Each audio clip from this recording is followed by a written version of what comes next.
¿Mediante el uso de qué?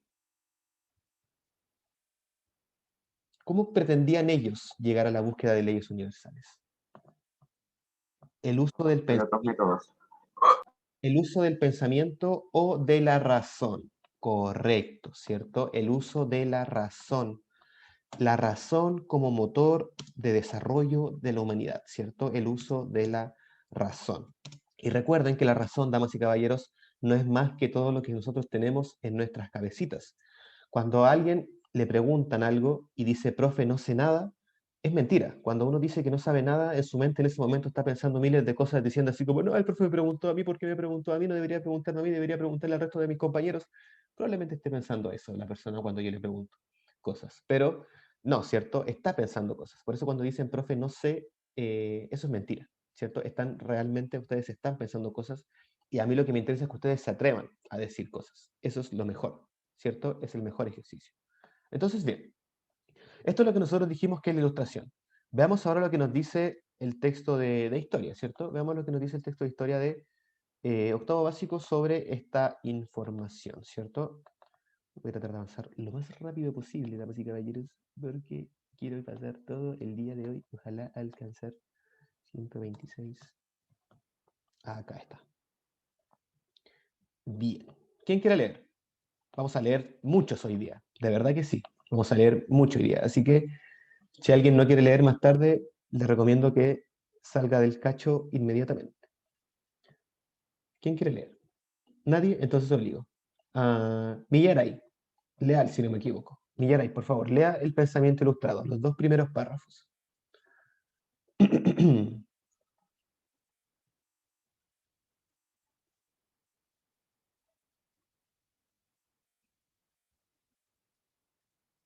Millaray, Leal, si no me equivoco.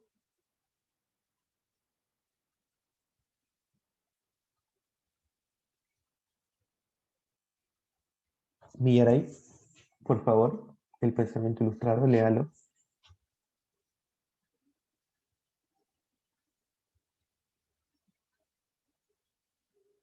Vamos, chiquillos, por favor, no perdamos tiempo en esto.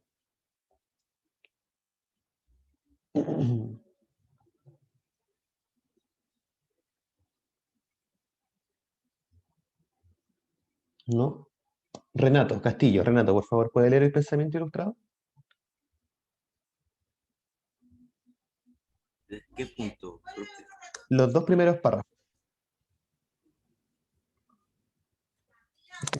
La Ilustración fue un movimiento político e intelectual inspirado en la tolerancia, la igualdad, la libertad y la justicia, que se difundió en Europa durante el siglo XVIII, si no me equivoco.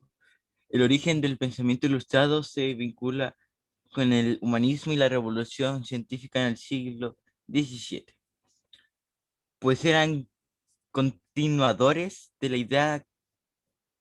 idea de que con desarrollo de la ciencia era posible sentar bases para el progreso de la humanidad. Para los ilustrados, el ser humano podía mejorar su entorno social mediante el uso libre, la razón principal instrumento para generar ética social y política, y de este modo combatir la ignorancia y la tiranía. La razón era concebida una facultad distintiva de los seres humanos medio, por medio de la cual estos se dotaban de intelecto, libertad, comunicación y formas elaboradas de pensamiento. Por tanto, constituía la base principal de la vida sociedad propia de la modernidad. Muchas gracias, Renato. Entonces ya tenemos la definición más clara, ¿cierto? La difusión del pensamiento ilustrado se vio favorecida por la expansión de la imprenta, que permitió bajar los costos de producción y aumentar el número de ejemplares de cada publicación. También el arte, la literatura, las caricaturas, el periodismo y la propaganda fueron espacios que ayudaron a la difusión del pensamiento ilustrado. Las publicaciones se diversificaron en libros, panfletos, periódicos, pinturas, etc., que ampliaron la difusión de las ideas ilustradas a sectores de la sociedad que, hasta entonces, habían estado excluidas de los debates intelectuales. Es decir, gracias a la difusión de la imprenta, el conocimiento se democratizó, ¿cierto? Bien, entonces seguimos. Ahora bien, nosotros sabemos que, ¿cierto? Que la ilustración, al parecer, tiene 4 pilares fundamentales, ¿cierto? Son el pilar del fuego, no mentira. Tiene 4 pilares fundamentales, ¿cierto? Estos pilares son, vamos a colocar acá, pilares de la ilustración, ¿cierto? Estos pilares son el pilar del agua, no, esos son los de un anime, perdón, me confundí. Estos pilares son la libertad individual, la libertad individual. El segundo es eh, el contrato social. Ya voy a explicar qué es el contrato social, tranquilos. La división de los poderes, que esa todos siempre me la responden, esa pareciese que se les quedó grabado en la memoria, como los comerciales. La división de los poderes, en este caso de la división de los poderes tripartitas, ¿cierto? El poder ejecutivo, legislativo y judicial. Y el cuarto pilar, ¿cierto? Y no menos importante, eh, la libertad, la libertad económica. ¿Sí? Estos son los 4 pilares fundamentales de la ilustración. Y de hecho yo tenía preparado, o tengo preparado, mejor dicho, una cita de un texto. Y la verdad es que explica muy bien un poco lo que quiero decir con el contrato social y la libertad individual. Miren, escuchen con atención.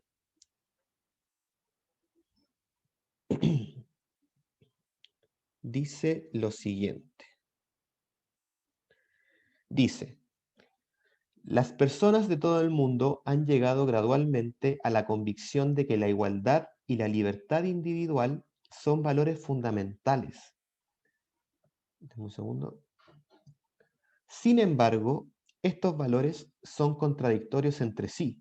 La igualdad solo puede asegurarse si se recortan las libertades de los que son más ricos. Garantizar que todo individuo será libre de hacer lo que le plazca es inevitablemente una estafa a la igualdad. Toda la historia política del mundo desde 1789, es decir, desde la Revolución Francesa, puede considerarse como una serie de intentos de reconciliar dicha contradicción. Y la verdad es que tiene mucho sentido, ¿cierto? Porque, damas y caballeros, el contrato social es la búsqueda de la igualdad entre las personas.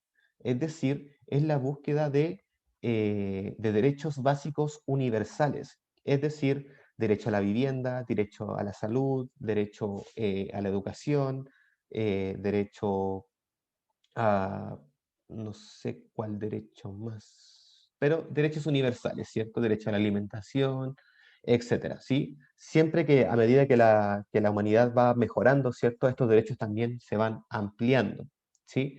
Pero el contrato social, ¿cierto? Damas y caballeros, es cuando la gente, los habitantes de un territorio determinado, le ceden al, a la, al Estado, ¿cierto? Al poder dominante, al leviatán, le ceden sus libertades. Y el leviatán después toma todas estas libertades y las redistribuye como él considere más pertinente, ¿cierto? Y ahí es cuando el Estado se hace cargo de las pensiones de los abuelitos, es cuando se hace cargo de la salud pública, de la educación, etcétera, ¿cierto? Entonces, ese es el contrato social, en eso se basa. Pero como nos dijo el autor aquí, ¿cierto? Nos decía que la libertad individual se encuentra constantemente peleando contra este derecho de igualdad, ¿cierto? Yo creo que eso también ustedes también lo han visto representados de alguna forma en su vida, ¿cierto? Cuando su libertad individual quizás un poco choca con, la búsqueda de la igualdad. Por ejemplo, no sé, pues cuando alguien está tratando de explicarle algo a un compañero o le está tratando algo de explicar algo a un papá y no entiende, ahí es como, dan ganas de decirle, haz lo que quieras, pero no, pues cierto, uno como por el contrato social debería también decirle así como, mira, esto es así, vamos de nuevo, aprendamos de nuevo, ¿cierto? Era un poco un ejemplo para que se entendiera. Bien, entonces ya sabemos qué es un poco la ilustración. pero también hay que interiorizarla, hay que desarrollarla, ¿cierto? Para que quede aún más clara. Entonces, en ese caso, yo considero que es importante que leamos primero el rol de la Iglesia en la Edad Media. Ahora sí que sí. Considero que conocer el rol de la Iglesia es importantísimo para darle la preponderancia que necesitamos para comprender esto. Entonces, vamos ahora a leer nuevamente, ¿cierto? Acá está. Vamos a Sebastián Villagra. ¿Puede leer la fuente número 1, por favor? Lea el primer párrafo nomás, porque es bastante extenso.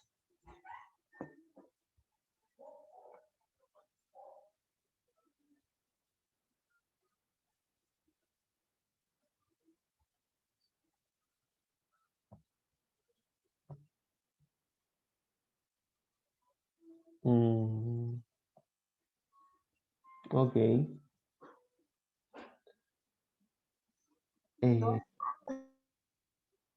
¿Quién se ofrece a leer? ¿Nadie? Pídale al Ignacio, profe. ¿Ignacio Tapia? ¿Quiere leer o no quiere leer? Pero hágale pues, hágale Ignacio, por favor, el primer párrafo. Bueno. Es de la fuente 1. Sí, de la fuente 1. De ahí que la nueva civilización que comenzó a surgir lenta y penosamente en la primera Edad Media fue en un sentido muy especial una creación religiosa, pues de hecho estaba fundada en la iglesia. Era esencialmente la iglesia del imperio. Eh, En Occidente la iglesia fue una sociedad universal y el Estado era débil, bárbaro, dividido. La única efectiva ciudadanía que le quedaba al hombre común era la de su pre- pertenencia a la iglesia, y ellos ampliaban una más honda y vasta fidelidad que su lealtad al Estado secular. Fue la relación social fundamental que sobrepasó todas las diferentes de clase y nacionalidad. La iglesia fue un mundo en sí por su propia cultura, su propia organización, sus propias leyes. En la medida en que sobrevivió la civilización, lo hizo dependiendo directamente de la iglesia, ya fuera en los grandes monasterios tales como Saint Gall o Fulda, que fueron los principales centros de vida, economía y social en las ciudades que dependían de los obispos y del elemento eclesiástico para su existencia. Ok, Ignacio, muchas gracias. Entonces, claramente nos está hablando de cómo la iglesia se apoderó, o sea, no se apoderó. Alguien tenía que hacerlo, ¿cierto? Del poder político en la Edad Media. El estudio de la religión medieval es de primordial importancia tanto para aquellos que desean conocer algo de la historia del cristianismo, como para quienes desean saber algo de la historia de Europa. No es posible entender los problemas religiosos del mundo actual a menos que sepamos algo de sus raíces en la historia del pasado. Y no se puede entender la historia secular de Europa a menos que se entienda algo de este proceso milenario de cambio y desarrollo social que llamamos la Edad Media. Esos 1000 años vieron la formación de Europa, así como el nacimiento y el renacimiento de la cultura occidental. Presenciaron también la creación de esa unidad social religiosa que llamamos cristiandad, y como nuestra cultura fue siendo penetrada por creencias y normas intelectuales y morales cristianas, las cuales han dejado impresa su huella indeleble en nuestra vida religiosa y social. Ellas han contribuido, para bien o para mal, a hacer de nosotros lo que somos. Aun quienes nada saben ni les importa acerca de la religión y las culturas medievales, son ellos mismos inconscientes herederos de sus tradiciones. Bastante tóxica la parte número 2 de Christian Dawson, ¿cierto? Diciéndole, no me importa que no me importa que seas ateo, no me importa que seas agnóstico, si tú no sabes sobre la iglesia de la Edad Media, la iglesia de la Edad Media te domina a ti. Eso fue lo que dijo el man con esas palabras. Y la verdad es que tiene razón. Es importante conocer estos principios de la Edad Media y de la religión católica. Hay muchas cosas de la religión católica que se encuentran intrínsecas en nuestra sociedad. Entonces, lo que decía en la fuente era que en la Edad Media, por obligación, la Iglesia tomó el rol político y económico.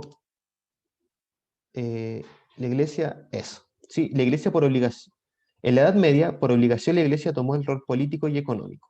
Eso nos decía la fuente, ¿cierto? Pero ahora, Profe, cuénteme, ahí dice obligación. toda la razón. Vamos a arreglarlo al tiro. Por obligación, la Iglesia tomó el rol político y económico en la Edad Media. A ver, tengo que hacer espacio acá porque tengo que dejar esto para acá. Ya, lo vamos a hacer para el lado. Entonces, dejamos esto acá y comprendemos, entonces, por lo tanto, acá que comprendemos eso, ¿cierto? Que la Iglesia tomó este rol. Pero, me van a entender por qué hago esto, el rol, o por qué explico este rol de la Iglesia, el rol de la Iglesia en la Edad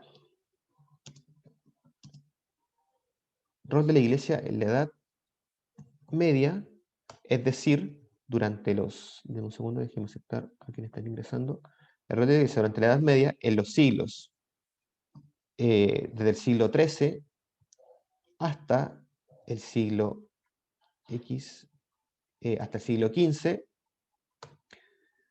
y también a lo largo de toda la historia de la humanidad, recordar que la religión como tal, ¿cierto? No solamente la religión católica, sino que todas las religiones surgen con la evolución del ser humano en los primeros homínidos. Específicamente cuando pasamos a Homo sapiens sapiens, el humano tuvo la capacidad de empezar a imaginar mundos más allá de la muerte. Y por eso empezó a enterrar a sus muertos, y por eso es que las primeras construcciones de las primeras civilizaciones son tumbas, ¿sí? Es importante tener eso en mente. Por lo tanto, la religión es eminentemente algo social y también es algo cultural. Y esta idea, este pensamiento que yo acabo de colocar acá, fue el que tomaron la gente de la Ilustración para llegar a la conclusión cómo se deben hacer las cosas. Me voy a explicar, denme un segundo. Además de esto, damas y caballeros, tenemos que entender que el rol de la... Porque, a ver, me explico. La Ilustración tomó, copió, por así decirlo, copió el rol social y cultural que tenía la Iglesia en la Edad Media y lo puso en su pensamiento, el pensamiento ilustrado, el que tenemos acá arriba, ¿ya? Y lo político y lo económico lo tomó del rol de la monarquía, pero no en la Edad Media, porque en la Edad Media no había monarquía, acuérdense que estaban los señores feudales, sino que tomó el rol de la monarquía en la Edad Moderna, ¿sí? Esta Edad Moderna que va desde los siglos XV hasta el siglo XVIII, que finaliza con, ¿qué finaliza, damas y caballeros? Recuerden que finaliza con la Revolución Francesa. Perdón, me atoré, déjenme un poquito.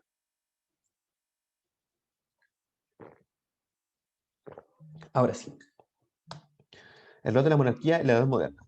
Y de este rol de la monarquía en la Edad Moderna es que la Ilustración toma el ámbito político y toma el ámbito económico. Bien.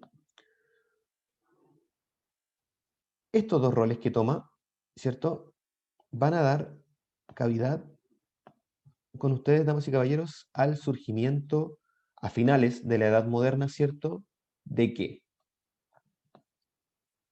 estos dos roles van a dar comienzo, ¿cierto?, a la hermosa, o sea, no tan hermosa, la verdad, simplemente un cambio de pensamiento, a la ilustración, ¿cierto?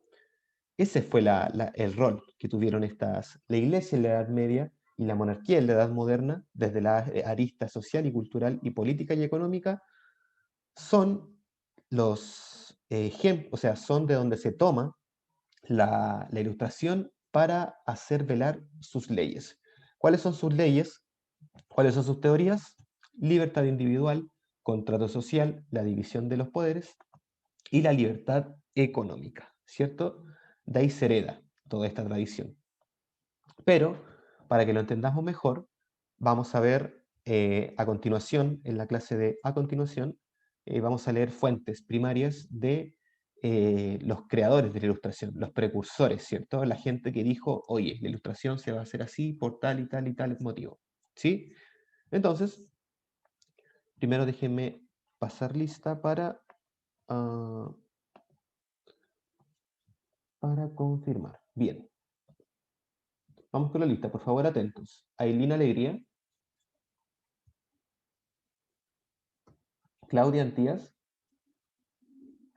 vamos a ver el chat, presente. Pía Araníbar, Pía no está. Nicolás Araya, ahí está la Pía. Nicolás Araya, ¿Qué pasa, profe? presente, tiene que decir Nicolás, no tiene que decirme qué pasa. Nicolás Araya, presente. Rodrigo Arriagada. No, no se preocupe. Rodrigo Arriagada, ¿no está? ¿No está? Héctor Barrueto. Héctor Barrueto está. ¿No está? Constanza Bartolín. Presente. Nayara Briones. Presente. Carolina Bustamante. Presente. Renato Castillo.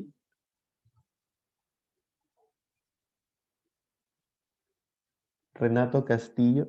¿Estaba Renato Castillo?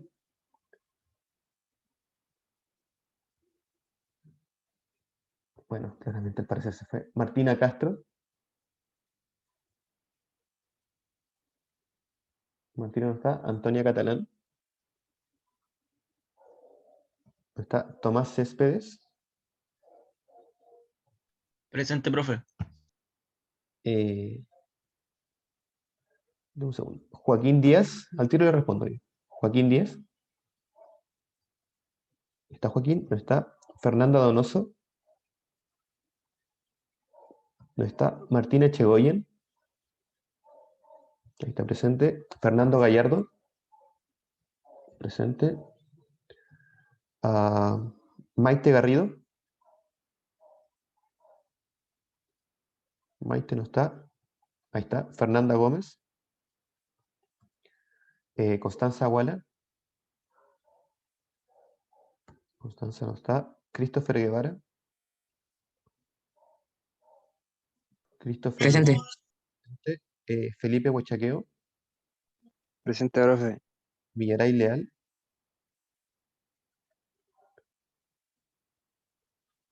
Villaray Leal. No está. Benjamín Mancilla. Benjamín Mancilla. ¿Está? No está. Vicente Martínez. Vicente Martínez no está. Mariani Méndez. Presente. Josefa Ortega.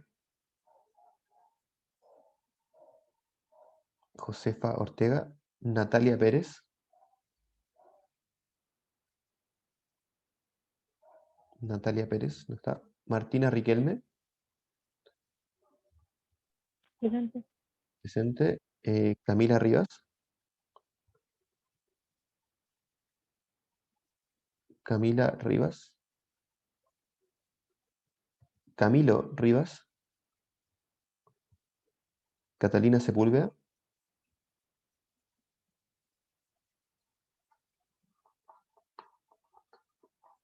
Catalina Sepúlveda. ¿No está? Ignacio Tapia. Acá. Daniel Torres. Presente, profe. Diego Villagra Presente. y Sebastián Villagra.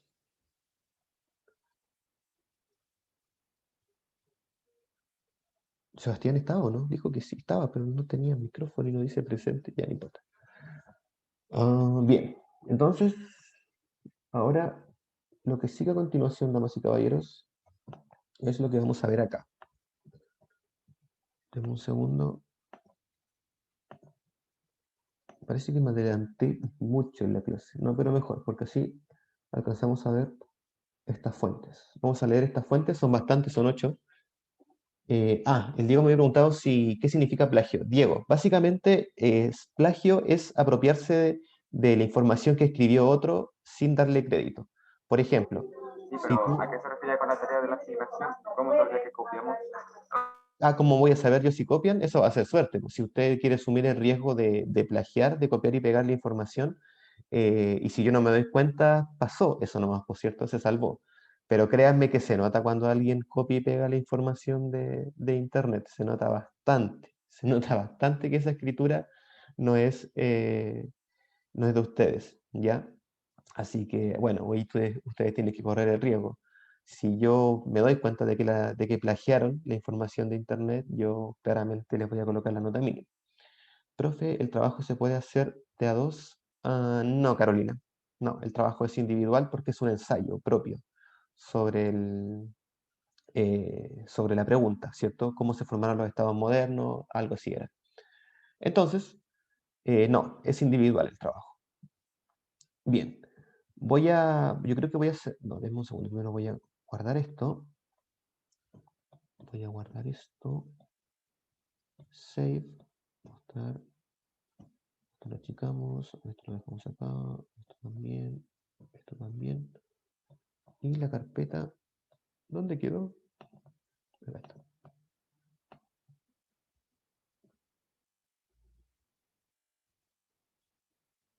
Ay, no. A ver.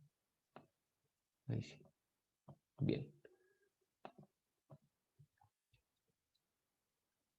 Ojalá alcance todo. Yo creo que sí. Ya. Escúchenme. Ahora yo voy a cerrar la clase y volvemos inmediatamente. Quiero ver a los 25 participantes de esta reunión nuevamente en la clase porque nos queda la segunda parte. ¿Ya? Dicho eso, la cierro y volvemos inmediatamente. Ahora, inmediatamente.